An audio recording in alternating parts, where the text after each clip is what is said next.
Hello everyone, আসসালামু আলাইকুম। আশা করি আপনারা সবাই ভালো আছেন। জি, আলহামদুলিল্লাহ, আমি আপনাদের দয়ায় অনেক অনেক ভালো আছি। আজকে আমি ছোট্ট একটি টপিকস নিয়ে আলোচনা করব। এই ভিডিওতে আমি আজকে দেখাবো কিভাবে আমরা একটি ওয়ার্ডপ্রেস ওয়েবসাইটকে প্লাগইন ব্যবহার করে ব্যাকআপ এবং রিস্টোর করতে পারি। তো প্লাগইন ব্যবহার করে ওয়ার্ডপ্রেস প্লাগইন ব্যবহার করে ওয়ার্ডপ্রেস ওয়েবসাইট ব্যাকআপ এবং রিস্টোর করার জন্য অনেকগুলো প্লাগইন আছে। আমি আজকে all in all WP migration plugin ব্যবহার করে একটি ওয়ার্ডপ্রেস ওয়েবসাইট কিভাবে ব্যাকআপ নিব এবং কিভাবে রিস্টোর করব সেটা আমি এই ভিডিওর মাধ্যমে দেখাবো। আশা করি ভিডিওটা আপনারা প্রথম থেকে লাস্ট পর্যন্ত দেখার চেষ্টা করবেন। তো তার জন্য ফার্স্টে আমি যে ওয়েবসাইট থেকে আমার ওয়েবসাইটটা ব্যাকআপ নিব আমি ওই ডোমেনে লগ ইন করবো। আমি এখানে test.sujanwp.com এই ডোমেন থেকে ওয়েবসাইটকে ব্যাকআপ নিয়ে wp-migration.sujanwp.com এই ডোমেনে রেজিস্টার করব। তো ফার্স্টে আমি যেই ডোমেন থেকে ব্যাকআপ নিব ওই ডোমেনে এসে সেখান থেকে আমি প্লাগইন অপশনে যাব। প্লাগইন অপশনে এসে এখান থেকে আমরা অ্যাড নিউ প্লাগইন ক্লিক করব। ক্লিক করার পরে আমরা সার্চ বক্সে লিখব all in on W migration, all in one WP. এখান থেকে all in all WP migration and backup এই প্লাগইনটিকে ইনস্টল করে নিব।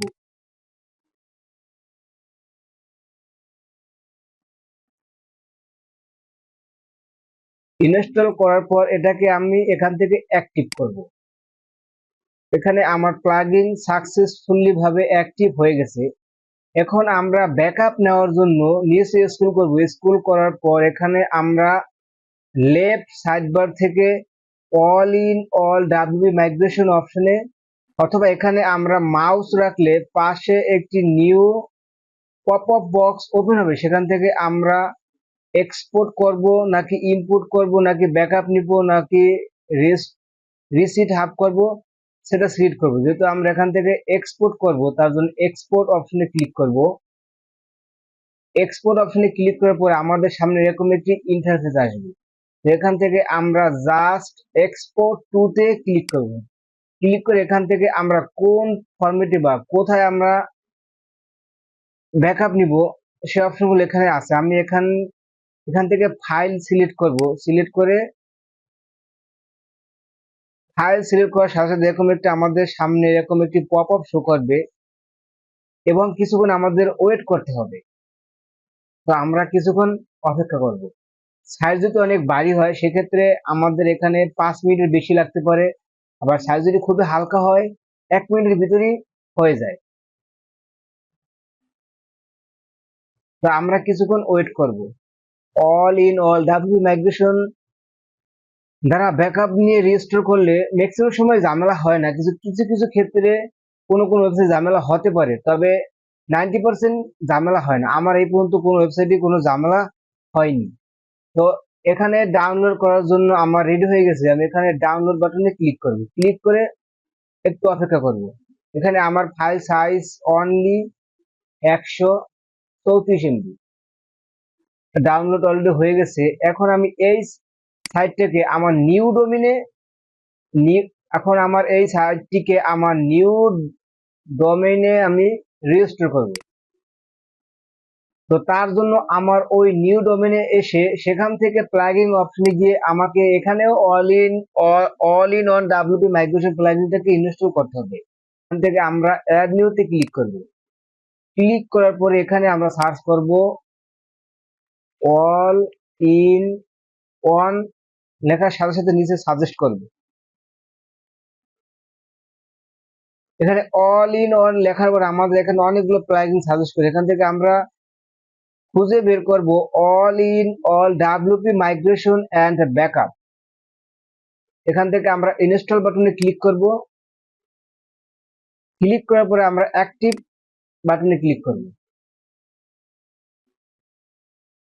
এখন আমরা এখানে all in all WP migration option থেকে এবার আমরা আর এক্সপোর্ট করব না। এবার আমরা ইম্পোর্ট করব, অর্থাৎ আমরা আগে এক্সপোর্ট করছি সেই ফাইলটাকে আমরা আমাদের এই নতুন ডোমেনে ইম্পোর্ট করব। তার জন্য আমি ইম্পোর্ট অপশনে ক্লিক করব। ইম্পোর্ট অপশনে ক্লিক করার পরে এখানে আমরা ইম্পোর্ট ফর্ম অপশনে ক্লিক করব। ক্লিক করে যেহেতু আমরা ওই সময় ফাইল আকারে সেভ করছি, তো আমরা এখান থেকে ফাইল সিলেক্ট করব। সিলেক্ট করে এখান থেকে আমরা আমাদের ডাউনলোডকৃত ফাইলটাকে এখান থেকে সিলেক্ট করে নিব। তারপর ওপেন করব। তো ওপেন করার পরে আমাদের এখানে কিছু সময় নেবে। তো সরি, এখানে আমাদের একটি নোটিফিকেশন দিছে, সেটা হলো your file exist the maximum upload size for this size 8 MB, অর্থাৎ আমরা 8 MB বেশি হাই সাইজ এখানে আমরা এক্সপোর্ট করতে পারবো না, অর্থাৎ ফ্রি প্লাগইন দিয়ে আমরা 8 MB বেশি হলে সেটাকে আমরা এক্সপোর্ট করতে পারবো না। তো সেক্ষেত্রে আমাদের এক্সপোর্ট করার জন্য আমাদের all in one WP migration plugin pro নিতে হবে। তো আমরা এখন প্রো কই পাবো? তো আমি এই ভিডিওর ডিসক্রিপশনে আপনাদের আনলিমিটেড ফাইল সাইজ নেওয়া যায় এমন একটি all in one WP migration plugin এখানে দিয়ে দিব।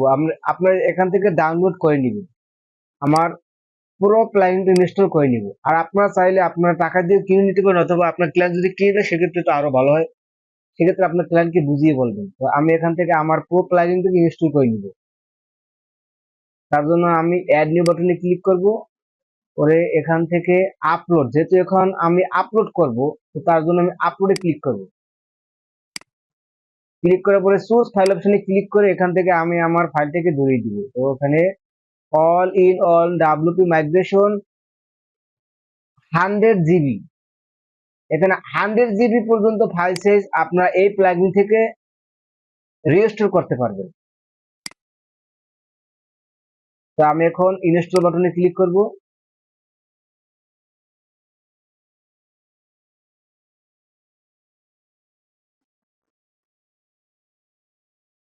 ক্লিক করার পর এখানে আপডেট দিতে বলছে, কিন্তু আমি আপডেট দিব না। এখান থেকে আমরা ক্যান্সেল এন্ড গো ব্যাকে যাব।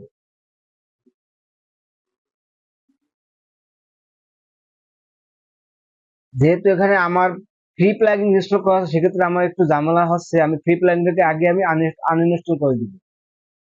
তার জন্য আবার প্লাগইন অপশন যাব, গিয়ে এখান থেকে আমি ফ্রিটাকে আনইনস্টল করে দিব। ডিএক্টিভ করার পর এটাকে আমি এখান থেকে ডিলিট করে দিব।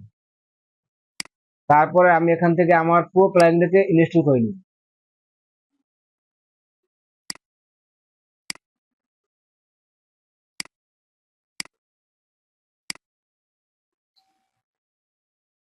তারপর আমি অ্যাক্টিভ প্লাগইন অপশনে ক্লিক করব।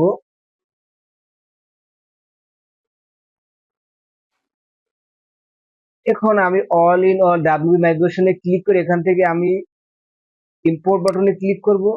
ক্লিক করে এখানে ইম্পোর্ট ফর্ম অপশনের উপর ক্লিক করব। ক্লিক করে এখান থেকে সোর্স ফাইলে ক্লিক করব। তারপর আমরা যেই ফাইলটাকে ডাউনলোড করছি ওই ফাইলটাকে আমরা এখান থেকে সিলেক্ট করে ওপেনে ক্লিক করব।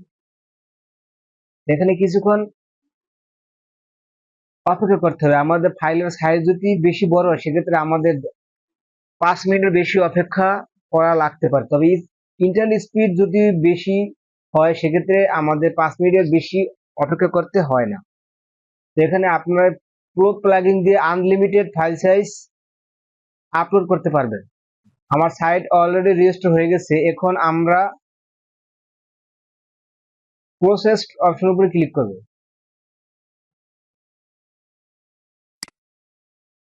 ক্লিক করার পর এখানে আমাদের কিছুক্ষণ ওয়েট করতে হবে।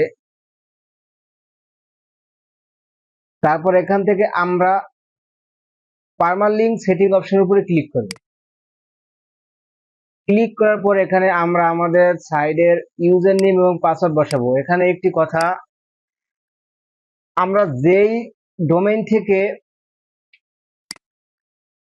সাইট ব্যাকআপ নিছি আমরা সেই ডোমেইনের পাসওয়ার্ড এখানে বসাবো এবং সেই ডোমেইনের ইউজার নেম এখানে বসাবো। আমাদের নিউ ডোমেইনের ইউজার নেম পাসওয়ার্ড বসালে হবে না। তো আমরা এখানে আমাদের সেই পুরনো ডোমেইনের, অর্থাৎ যেখান থেকে আমি ব্যাকআপ নিছি সেই ডোমেইন, এখানে সেই ডোমেইনের ইউজার নেম এবং পাসওয়ার্ড দিয়ে আমি লগ ইন করবো।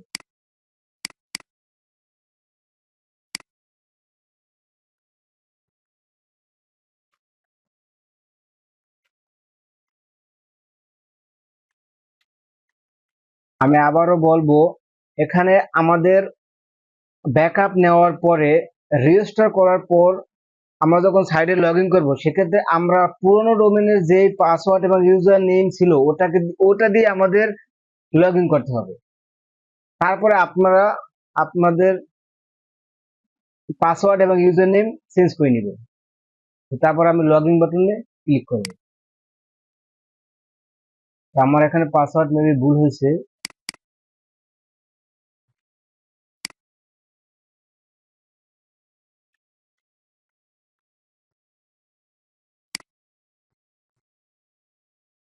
এখান থেকে আমি আমার পার্মালিঙ্ক ঠিক করব। পার্মালিঙ্ক এখানে আমরা সবসময় পোস্ট নেম দিব, তারপরে আমরা সেভ চেঞ্জ বাটনে ক্লিক করব।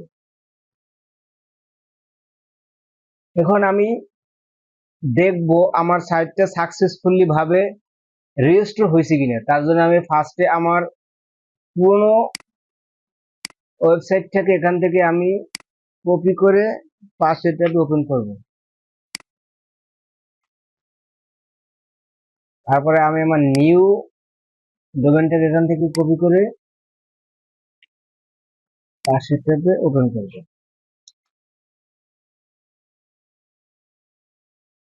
তো আমার কিন্তু সাইট সাকসেসফুলি ভাবে রেজিস্টার হয়েছে। এটা ছিল আমার পুরোনো সাইট test.sujanwp.com। আমি ক্লিক করব। তারপর আমার নিউ ডোমেনে যাব, এখানেও সেম টেস্টে ক্লিক করব। তো আমি সাকসেসফুলি ভাবে রেস্টোর এবং ব্যাকআপ কিভাবে নিতে হয় তা দেখিয়েছি। তো আশা করি আপনারা এভাবে all in one WP migration plugin ব্যবহার করে যে কোনো ওয়ার্ডপ্রেস ওয়েবসাইট ব্যাকআপ এবং রিস্টোর করতে পারবেন। তো আমি ভিডিও ডিসক্রিপশনে অল ইন অল ডাব্লিউপি মাইগ্রেশনের পুরো ভার্সন দিয়ে দেবো, আপনারা সেখান থেকে ডাউনলোড করে নেবেন। আশা করি ভিডিওটা আপনাদের কাছে ভালো লেগেছে। যদি ভালো লেগে থাকে অবশ্যই সাবস্ক্রাইব করবেন, পাশে থাকা বেল বাটন ক্লিক করে দিবেন। আল্লাহ হাফেজ, দেখা হবে পরবর্তী কোনো টিউটোরিয়ালে। সেই পর্যন্ত আপনার সবাই ভালো থাকবেন।